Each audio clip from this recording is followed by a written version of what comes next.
Hello, welcome to our 2020 Forum series organized by Florida Today, Eastern Florida State College, and the League of Women Voters of the Space Coast. Today, you're going to meet three candidates running for Palm Bay Mayor in the August 18th primary elections. This is a nonpartisan race. It's open to all voters in Palm Bay, regardless of voter party affiliation. And there will be a runoff in November if none of the candidates wins more than 50% of the vote in August. I am Isadora Rangel. I am Florida Today's engagement editor and your host today. The three candidates joining me today are Kay Mirage, Rob Medina, and Alfred Agari. Welcome to our forum, candidates. Thank you for having us. Thank you. Thanks for having us. We have one candidate who cannot be with us. His name is Alan Burkowski. He had a family emergency and unfortunately could not join us. And just so you understand the rules of the forum, each candidate will have 1 minute and 15 seconds to answer my questions. They also get a 30-second rebuttal if one of their opponents brings them up. So now we will begin with opening statements. And I want candidates for you to tell voters who you are, what you bring to the table, and a little bit about your background. And Kate, we're going to start with you. Sure. Hello, everyone. My name is Kay Mirage, running to be the next mayor for the beautiful city of Palm Bay. I'm a mom, a small business owner. I currently sit on the Planning and Zoning Board for the city of Palm Bay, as well as our Community Development Advisory Board. I'm a daughter of a former school teacher and a retired Army veteran. I'm married to my husband for 19 years, and together we have a 17-year-old son who's heading off to college, UF to be exact. I will work with council to earn back our public trust, bring transparency and accountability to all levels of city government, build a strong local economy where small business can innovate and thrive, and where young people will choose to stay because there are opportunities for growth economically and socially. Our city deserves a leader who sees the need to take the time to listen and learn about the concerns of the citizens, and someone who wants to actually solve problems and not just pay lip service to them. We need a leader who will embrace new thinking and is not fearful for change. I am that person, and I'm ready to be your mayor on day one. Thank you. Thank you. So next one is Rob Medina, your opening statement. Well, it's truly an honor and blessing for me to be a candidate for mayor, the city that I've grown to love. My journey begins when my parents first got here in the late 80s, and they became business owners. I was honorably discharged from the United States Marine Corps, and I began to volunteer here, whether it was Little League or football, coaching, rolling up my sleeves to different activities within our area. Extensions of the Palm Bay Road, extensions of Minton Road. I've always had that volunteer spirit. It's about serving in leadership. It's about giving and being part of something greater than yourself. Those leadership characteristics will prove to serve me well. My qualifications have been within the city government, within the state government, and currently I am also within the federal government as a congressional staffer. So my resume will dictate on how many relationships I've built and fostered throughout the years. I've also been able to work hand in hand with local community activists to bring forth solutions. And that's what I bring to the table. My resume is unmatched. Thank you. Next is Alfred Agari, your opening statement. Yes, good day to everyone. It was very nice to be on the program today. I am Alfred Ramsey Agari, a longtime resident of the city of Palm Bay. My beautiful wife and I has 4 children. We've been happily married for over 40 years together, and we got 4 children, 2 boys and 2 girls. Our 4 children, in return, they gave us 13 grandchildren, and we all live, work, and play in this great city of Palm Bay.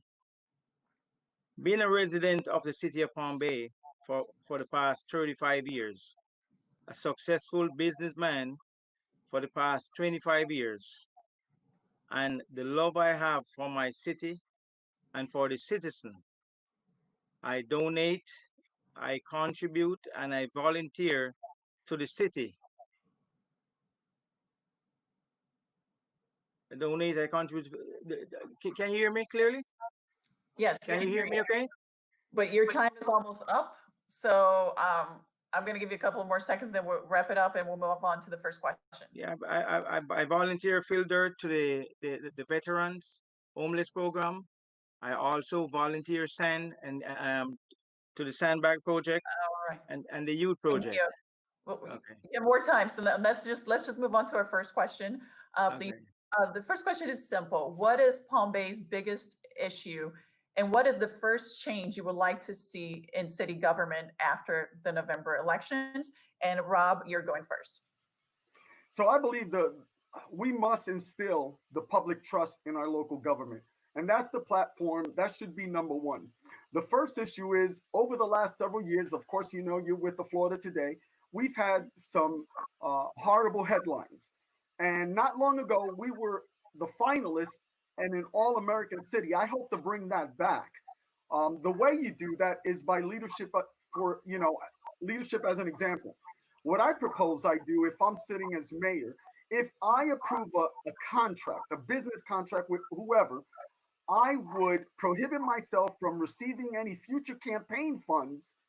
And I would hope that that leadership and encourage the rest of the council to do the same.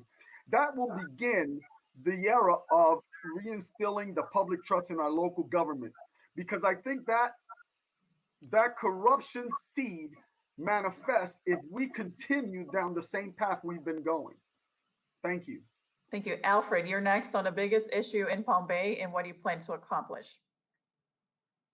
The biggest issue in Palm Bay so far is where the council is been pretty corrupt and they're taking a lot of bribes. That's the biggest problem I see in Palm Bay, and it causing our reputation as a city to be, falling way behind whatever we deserve. And as I said, we have to try our best to make sure we have a transparent council that will express to the citizen and make them sure of what we are doing behind the scene. We have to make sure we have a lot of meeting and focus on development to encourage investors to come into the city that we can go ahead and generate funds to take care of a lot of outstanding stuff we have in our city. Thank you. Kay? Transparency and public trust is a huge issue. I go around the community each day and I talk to different citizens, and I realize that is without a doubt one of the biggest issue and concern they have. We have to make sure that we're doing everything to address transparency. How we do that? How we do that is making sure that we understand how the citizens of Palm Bay get their news, how we communicate to them. One of the things I find out is that we just don't know how to do that, and that causes that doubt in what's happening in city government. My job basically is to ensure that we are creating that atmosphere of transparency by working with the community, going out, talking to the residents, making sure that they know exactly what's going on, opening processes, let them see the procurement process, how we do business in the city of the Palm Bay, how they get to be a part of that process. Because if we don't do that, we cannot start building on anything when we don't have the citizens buy-in and they don't feel that we're working on their behalf. So that's one of the first things I want to work on, bringing that transparency and accountability to every sector, every area of city government. Thank you. Thank you. And I believe all of you brought up transparency and negative headlines that have shown up because of Palm Bay. So there's obviously a perception of corruption hovering over City Hall. For example, former Deputy City Manager David Desnardi was arrested last year on charges of racketeering, conspiracy to commit extortion, and conspiracy to possess controlled substances. An associate of his, Jose Aguiar, was also arrested, and their cases are now going through the courts. My question to you candidates is, do you believe Palm Bay City Hall is corrupt? And what can a mayor do about these issues? And Alfred, you're going first. Yes, ma'am. That's a good point, and that's what I'm focusing on.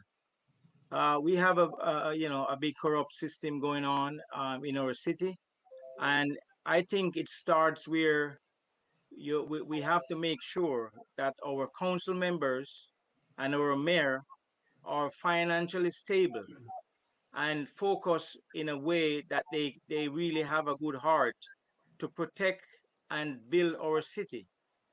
Our city need council member and mayor in a position that they can assist in any way they can to build the city up and not taking it down. And as I said, we need to make sure that all these council member and mayor that we are electing this election, because some of the present council member definitely is not financially stable, and that will encourage them to take bribe and make this city more corrupt. And these new council members and the mayor position need to make sure the citizen don't make the same mistake twice. Thank you. Thank you. And Kay, you're going next. Absolutely. There's just always that negative headline has actually caused so much commotion in our city. And for me, it is simple. Greed is an issue.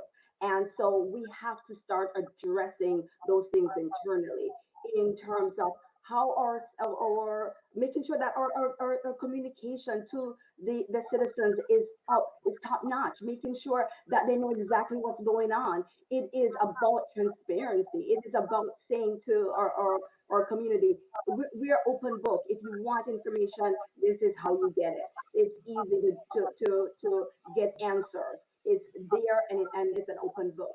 If we are not ourselves of persons of integrity, of course, it's a lost cause. So ensure that whoever you elect, not one who is associated with a who's who, not one who is buddies with all of the persons who have been in that circle of corruption. So you want somebody who is fresh, out of the box, not like myself, who has never had those connections. And so that's what I bring personally as my personal integrity, and then hold that high standard to everyone else who sit on council and also serve the city. Thank you. Thank you. For those just joining us, the question again is, do you believe there's corruption in Palm Bay City Hall? And what as mayor you would do to address that issue? And Rob Medina, you're next. So it's pretty clear that the investigation reports have been made public regarding corruption within our city. Well, the way you extinguish that is through leadership, is through example of transparency, accountability. What needs to be done is building relationships, those relationships that you build with one another in transparency for the greater good. The problem that leads to corruption is a corrupt heart. It is a heart issue. If we have a cleansed heart, if we have the right attitude to do the right thing for the general public, for the citizens of Palm Bay, which this candidate always has in the last 32 years, no one can prove anything otherwise. That I have been working hard to instill transparency, accountability, and getting to the focus of building up, raising up families, and providing venues that enhance family values. So the way to get over that is through that transparency and making it clear each and every department should have a fiscal audit. And that's what I would propose if I'm on council. Thank you. And still on the topic of City Hall, as you know, Palm Bay has had a lot of turnover with its city managers over the years. Former city manager Lisa Morel resigned this month, and City Council will name her replacement after the elections. Do you think her resignation was necessary? And if you're on the council, what steps will you request that the city take to find her replacement? And Kate, you're going first. Well, I'm not privy to all the background information. Actually, was at council meeting, and I asked for clarity on that. I didn't get the full clarity. But for me, it's ensuring when we're choosing a city manager going forward, on the next council, we have to ensure that we are, getting someone, one who knows to do the job, knows how to ensure that they are, bringing that camaraderie and unity in the city as well. So it is a multifaceted of things that needs to happen when we are looking for the next her replacement. But for me, it has to be one, knowing how to do the job, what it takes. It's a lot of work, and making sure that you are focused on creating that unity within the city, with the staff. making sure that you fully understand the role. And it's, working in tangent with council as well. So for me, it is just making sure that the person is fully qualified to do the job that is set forth and serve the citizens of Palm Bay. Thank you. Thank you. Rob? Well, the first thing we need to do is make sure. I don't know the specifics of the resignation. I would say that I'm not pointing, I'm not the type of person to point fingers at anyone. The council did what they thought was right in accepting that resignation.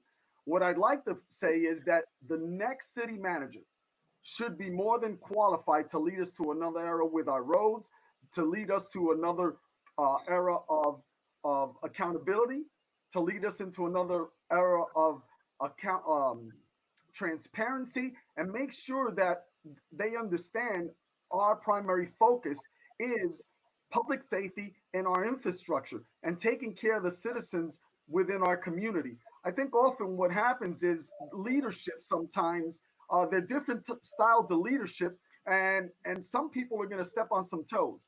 So perhaps that was a contributing factor in the previous. But I know that there's certain candidates out there that would more than qualify to lead our city as city manager. It's our responsibility to choose the right one, and it is a council decision. It should be unanimous. Thank The you. next city manager that's chosen. And again, the question is about finding the next city manager. And Alfred, you're next. Yes, ma'am. Thanks a lot. Yeah, the city manager was she had resigned, and I was at the council meeting to myself, and there's no way we could get any information up to date what causes this situation. It's a bad reflection on the council and the mayor situation that up to today it's a shame. We have a council that is working for the citizen and supposed to be protecting the interests of the citizen. And up to today, we don't have a clue what really causes this resignation overnight. And it was a bad time because of the time of election.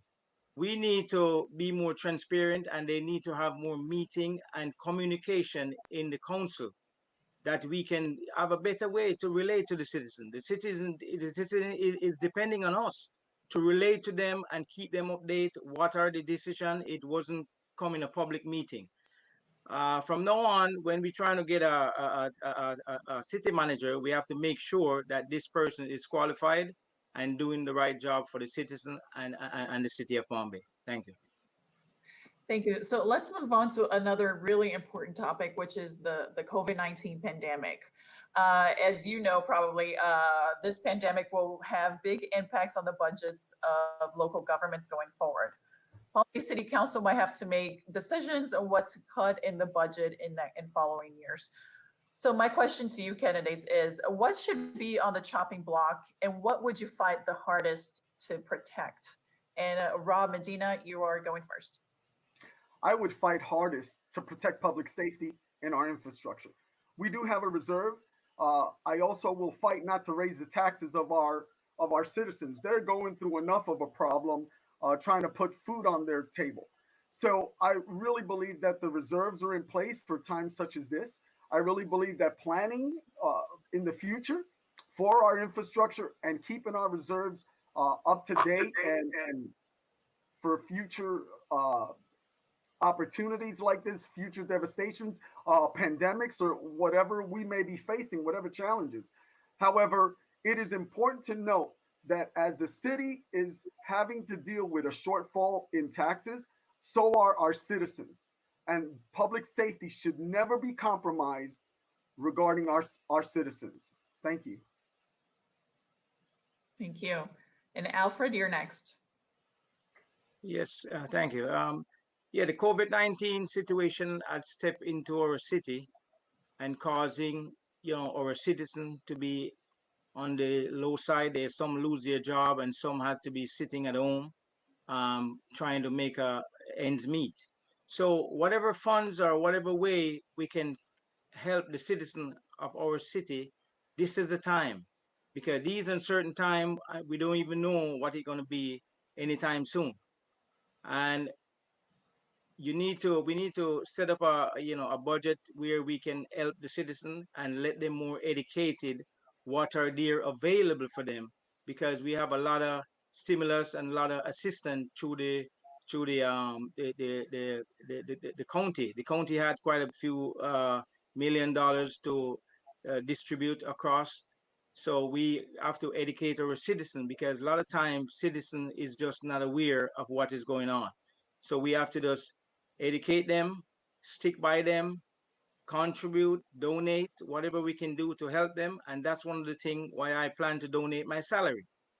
At this time, this is uncertain time, and if I elected mayor, I will donate my salary. I'll even donate my own car to make sure the city save 50, 40, 50,000 a year to help Thank the you. citizens. Thank you. Thank you.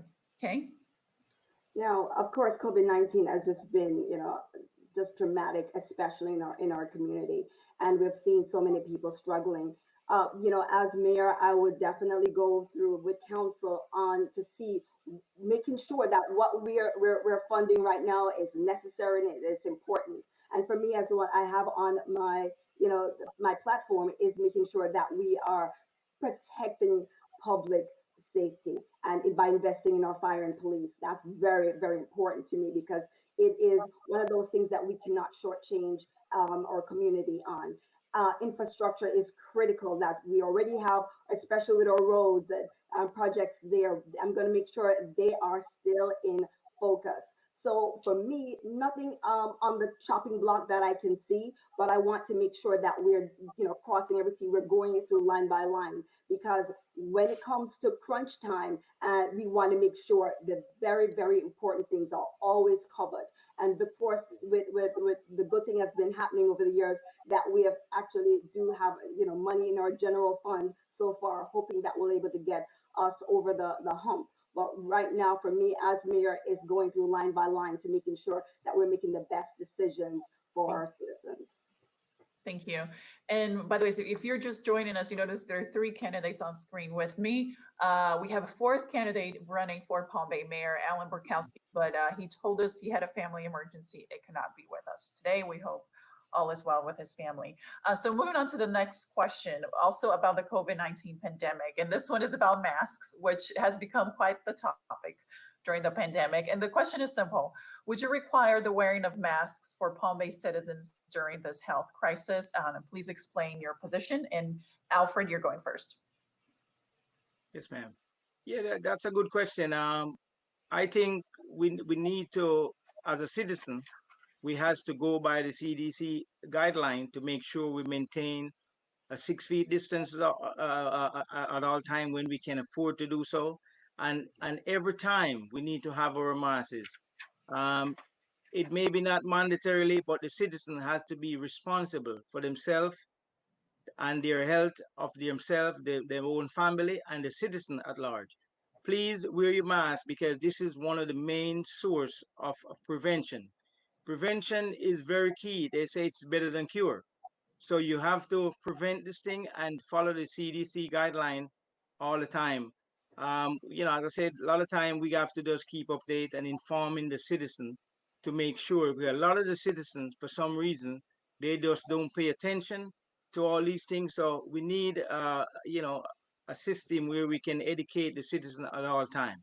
And wear your mask. I will very much recommend that every day. This crisis is getting worse and worse, and the only way to prevent it is wearing your mask. Thank you. And just to clarify, so you're saying that city council should not make masks mandatory? Is that what you're saying? Well, yes, I would say that at this time because there's a lot of citizens that are concerned about their own well-being and freedom, and it become an issue. All right, thank you. Kay, you're next.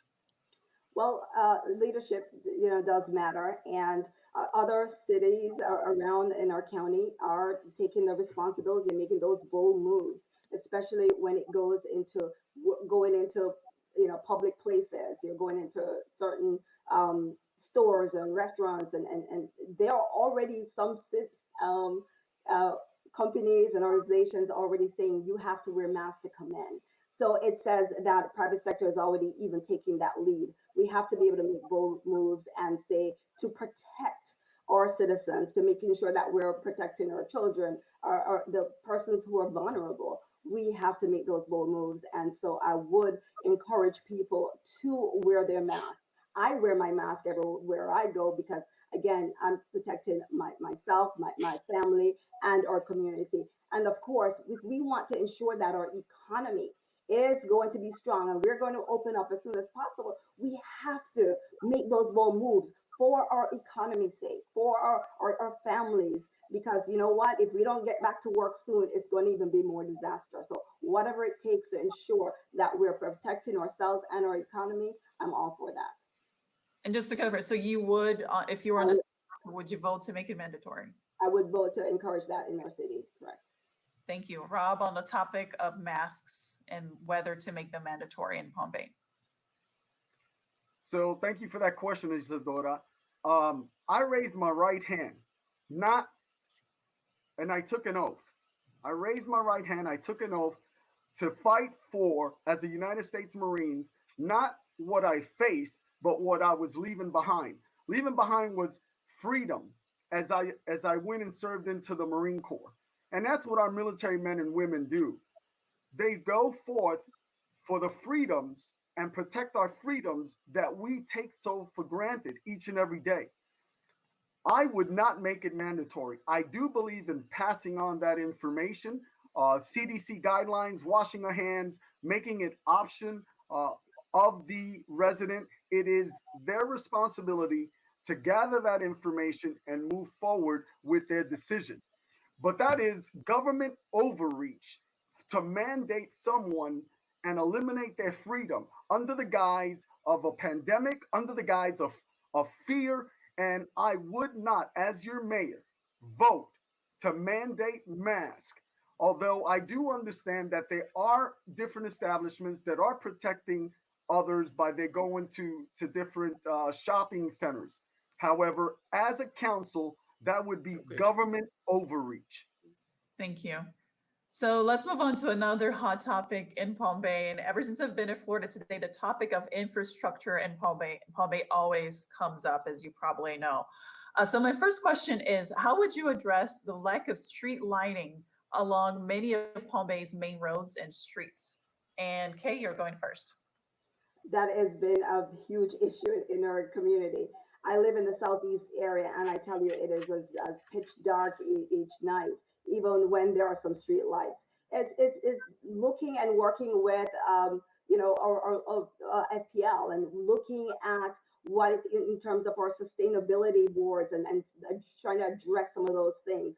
It's very important that as a public safety issue that we are trying to address that. So for me, it's bringing all the stakeholders to the table and start one by one addressing the issues in the southeast, in the southwest and northwest area, particularly where it's absolutely pitch black.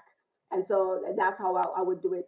Talking to the persons in all the different departments and utilities, and going through each area, making sure we're getting the funds, especially with FPNL, to address this situation.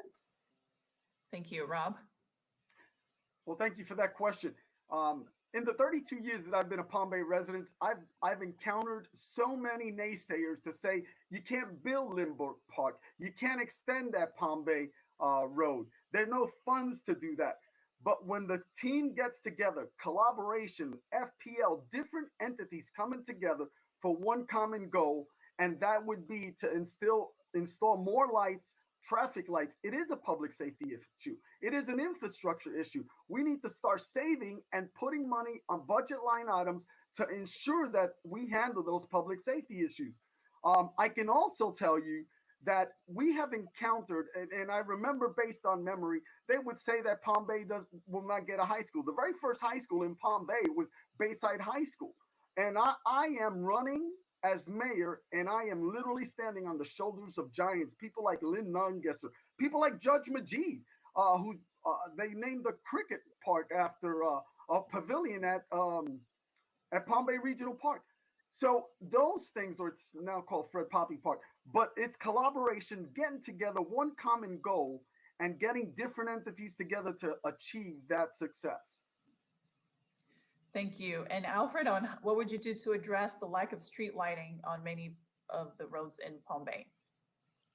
Yes, ma'am. That's a good question, and I'm very, I feel very good to address this situation because I've been here since 1985. That's the first time I came here. When I came, Malabar Road has a flashing light down there by the post office, and the rest of it was dirt.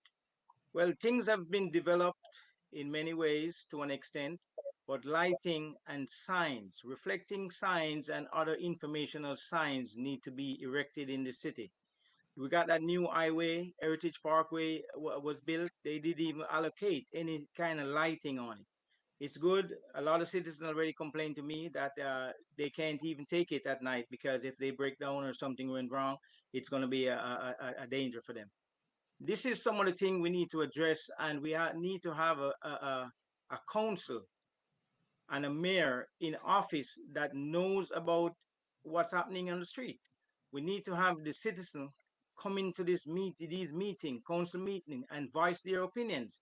Because a lot of time the council member is inexperienced, they don't have a clue of what's going on in the street. So lights are very important and reflecting signs. Thank you, ma'am. Thank you. Still on the topic of infrastructure, Palm Bay has one of the higher property tax rates in Brevard County. Yet Palm Bay only has once a week trash and recycling service. In contrast to that of adjacent cities such as Melbourne and West Melbourne, which have twice a week trash service and once a week recycling service. What would you propose to provide the same level of service for Palm Bay? For example, one among the ideas is some cities charge a monthly trash collection fee in addition to their solid waste management. So what would you do about increasing the level of service for trash and recycling pickup? And Rob Medina, you're first. So city council just addressed that recently, and we're about to pay a lot more money for twice a week service. They came into contract with a new company called Republic, and so even though back in the days I disagreed with it going to once a week service, that contract has already will expire, and so there's a new company that's about to take on that, and the citizens of Palm Bay are about to pay for twice a week service. Now, what I would have proposed if I was on council at that time was to have waste management did not put in an RFP. They didn't bid. What I would propose is to wait to see and open up the bid again to have twice a week service and once a week service to be proposed. But council already made a decision on that based on the feedback that the citizens made. They were adamant about getting twice a week service, so the company Republic has taken over that contract, or is soon to take over that contract here soon. Thank you. Thank you. Alfred?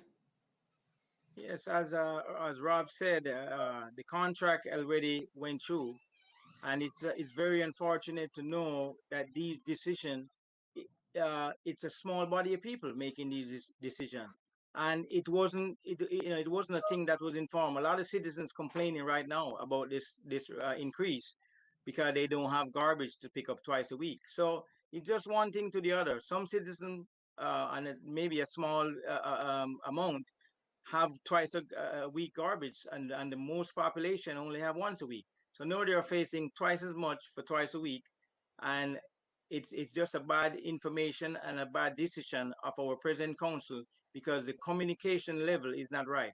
We need to be more transparent and communicate with the citizen, and the whole council need to come together. Some of these decision is making from a very small amount of the council.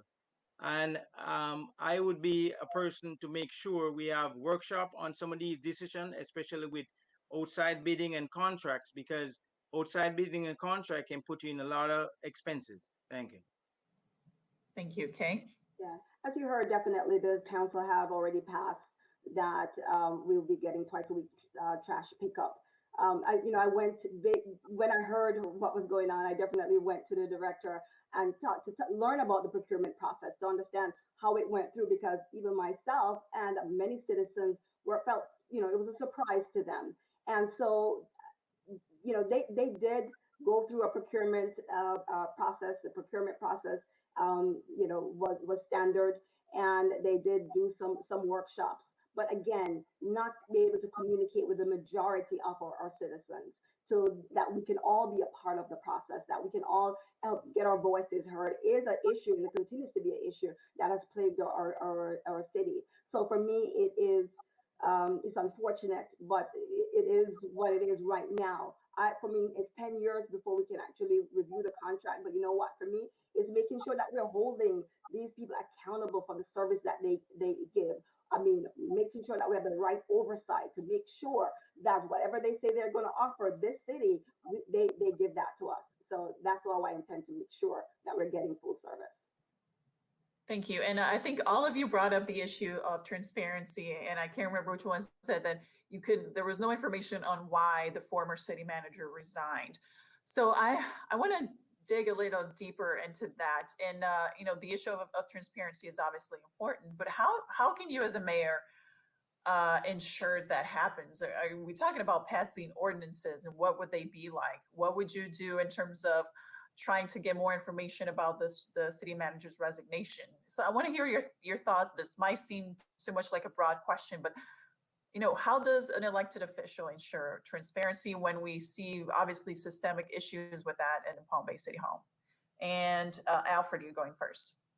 Yes, ma'am. That's a very important question. The main thing with this organization is a panel of 5 people. They need to have a good communication in the council by itself, where they have workshop, and anytime they have big decision, like even the city manager situation, we have to discuss it. One council member take it upon himself to go with the attorney to the city manager's office and present this resignation letter. And to me, in my eyes, that wasn't right. That wasn't right at all. You have to have the body of council member either take it to a public meeting first and discuss the circumstances and then move forward. So the transparency is things happening behind the scene and not publicly known. This council is a public affair. We are representing the citizens of Palm Bay, and they deserve to be informed and educated of what we intend to do for their city. There's no way we can just keep doing things as a council member or a mayor and the citizen is not aware of it. Thank you. Okay. Yeah, I just want to point out to what my opponent mentioned about meeting. We have to understand that there's some sunshine laws involved, so we have to make sure that we are not in breach of any of those sunshine laws when you're making certain decisions.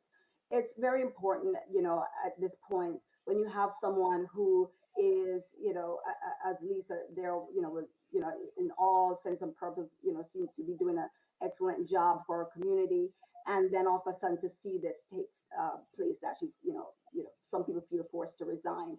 It is definitely a huge stain. I myself, as I said, mentioned before, went to council and just wanted answers as to how did this come about. It's important that we have, as a council, when our mayor, is that we're making decisions for our citizens and providing them with information. We have to realize that we can't keep saying, "Oh, we'll do this for you. We'll take care of it. You don't need to do anything." The citizens want to be engaged. They need to be engaged. We need to be a part of the process. And that's why I intend to do differently when serving our community, making sure that we're going out, we're talking to the citizens, meeting them on their turf sometimes. We don't have to always be in council. And so it's important that we open the door, provide this public information to our citizens. It's critical. Rob. And so there's some things that we can do collectively to actually study the issue. And I'm going to broaden your question a little more. You're talking about transparency and opening the lines of communications. There are sunshine laws that we always have to be aware of with the rest of council. At the same time, with the way this has occurred, is opening up those lines of communications with the citizens, but even more so, getting to know the directors of each and every department. As we hit each and every agenda item, is studying that issue and going a little deeper with that issue, being briefed on every single item on that agenda. That should be the first and foremost thing. Having lines of communication with that city manager as a mayor and as each and every council member. Now, for us to point the finger at the council when they do have sunshine laws, there were things that were not discussed. I did watch the meetings. I was not present. There were things that were discussed that were kept in private between the city manager and the council, and they did not disclose that. So moving forward, maybe passing on that information might prove to be useful with the transparency and accountability that we should bring. Thank you. Now, I want to move on to the topic of police and police reform, if you may. So, there's been a lot of discussion, obviously, after the death of George Floyd about reforming police departments throughout the country. But I want to ask you first if you can give me your assessment of how Palm Bay Police is doing, and if you would support any reforms, and if you would, which reforms would you support? And Kay, you're going first. Yes. So, before this even occurred in February, I actually met with Chief Moya and to talk about, everything from how from discipline, from recruitment process and our training. So for me, it was doing those research to understand what was going on even before all this. And once this took place, I made sure that I was at every event that the chief spoke and all the police departments. I even actually did my own events to help our young people be a part of the process. And it's Beyond the March, empowering the voice of the youth. And so what I realized from that event is that communication is an issue. The training in diversity in recruiting. So there are a couple of things. It's recruitment and making sure that the people who are in the force look like the people they're serving. And so that diversity, inclusion, and training to me has to be another thing to ensure that the people are properly trained. I know Palm Bay and I'm proud of them for what they've been doing in terms of training, but I want to expand that to make sure that we're including diversity training and ensuring opening lines of communications for our young people to be a part of the process as well. Thank you. Rob? Yes, ma'am. Community policing is critical to policing, and I've had Chief Moy on speed dial way before Mr. George Floyd's incident, which, by the way, was a travesty of justice, and those officers should face the full penalty of the law. I am one that believes that more training should be allocated. More training. As I served you in the United States Marine Corps, training becomes second nature. The more you do it, so community policing is a critical part to that.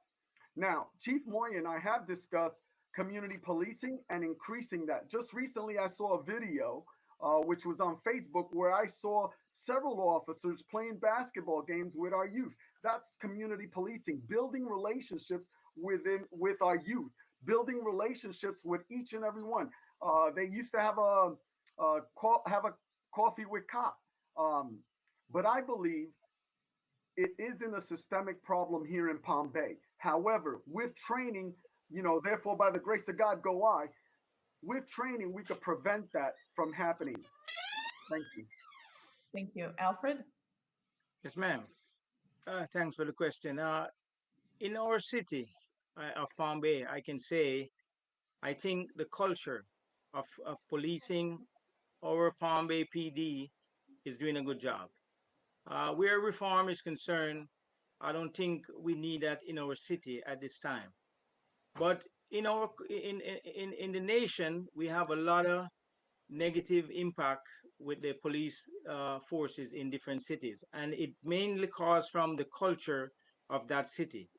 Whatever culture, the culture stems from the higher head, the mayor, the city manager, the governor, and so on and so forth, because they will uphold certain type of situation in the city or in the state.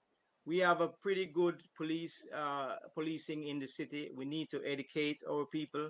We need to make sure the police treat the citizen with respect. Vice versa, the citizen treat the police with respect. I see a lot of video where police, well, citizens will have a negative reflection on a police officer, and then they will cause problem. If you see something, say something. A good relation with police and the citizen is the key for any community. Thank you. Thank you. The next question is, do you support a human rights ordinance that prohibits discrimination in employment, housing, and public spaces against members of the LGBTQ community in Palm Bay? And please explain why or why not. And Rob, you're going first. So right now, I believe there are laws on the books that prohibit discrimination in housing. I don't believe in supporting another ordinance to complicate that. I believe that we have And federal law that are you saying there are laws on the books in the city of Palm Bay or in the state? Because there are in the state of Florida, I believe. federal laws regarding discrimination of housing. Did I understand your question correctly? My understanding is the LGBTQ community is not included in those protections, and that's why cities have done that. But I'll let you give your answer. Yes, ma'am. That is my response. It incorporates everyone. Everyone. To isolate a separate group, I don't agree with. That's not my stance. I wouldn't support anything like that. I would have to study the issue even more. But right now, the way I stand is I wouldn't support an ordinance giving favor to any other specific group if there are already federal guidelines regarding housing. Alfred? Yes, ma'am. Thanks for the question. Well, at this time, I would definitely have to look into that to make a real great decision. I as a mayor, my plan is to treat every citizen of this community equally. I don't want to be, lining anything out and making any special arrangement for any special people or party or any kind of thing like that. So definitely to give a great answer for this question, I would have to look into it a little better. But we have a nation guideline, we have a county guideline, and then we have a city guideline. So I would definitely have to look into it, but I will my decision is I will love to treat every citizen of this city in the same principle and manner. Thank you. Thank you, Kate. Yes. So for me, I know what discrimination feels like as a woman of color myself. And so for me, every opportunity we get to make sure that people are treated fairly, that we should do that. In terms of the city, an ordinance, it's important that we gather all the stakeholders together. If it's clergy, the LGBTQ community, citizens, and we sit and have a conversation to see what something like that would look like. It's so important that we make sure that as a community, everybody feels that they are part of this city and nobody feels left out, discriminated against. As mayor, I hope to bring that inclusivity, that sense of community, that we all belong here and no one is better than the other. So to make sure if we're doing any ordinances or anything like that, it's important that we put all the people together, have the workshops and go through it line by line to ensure that everybody is being served and that everybody feels a part of this community. Thank you. As you know, Palm Bay is known for its affordable housing, but we have seen the cost of housing increase throughout Brevard and Florida in recent years. What are your ideas for ensuring Palm Bay has enough affordable housing moving forward? And Alfred, you're going first answering this question. Yes, ma'am. Thanks for the question. Affordable housing is stemmed from the property value is going up for the past couple of years. Now we have the COVID-19 pandemic in the city. It may fluctuate ups and down, but our main goal to protect the housing market is to make sure that we price the things right. What happened to us the last time in '08 is that the institutions had make so much loans for clients that they can't afford. Right now we're having some foreclosing going on as we speak because of the same thing. People lost their job and not afforded to pay for their homes. The affordable homes, it sounds like it can be affordable, but even that small tiny house that they proposed a few months ago in the city, those houses cost not much more, not much less than a regular, 3-bedroom house. So some of the time you got to look at the cost of what is going on, the inflation, and try to protect the citizens best we can. Okay. All right, thank you. I love this line of question because it's something that I actually put on my platform to address the affordable housing issue. As a real estate agent myself, I see it all the time. Our nurses, our teachers, our veterans, our service workers, city workers are priced out of their homes, priced out of the housing market. And so for me, it has to be a multi-pronged approach. We can't just, expect the builders themselves to do it. I want to make sure that we're looking at our zoning to make sure that we're addressing um, the type of zonings that we have. Right now, we don't have enough multifamily zoning. We don't have enough mixed use zoning. So I want to increase, change and look at the zoning options that we have here in the city and also to bring the diversity in the types of homes that we have.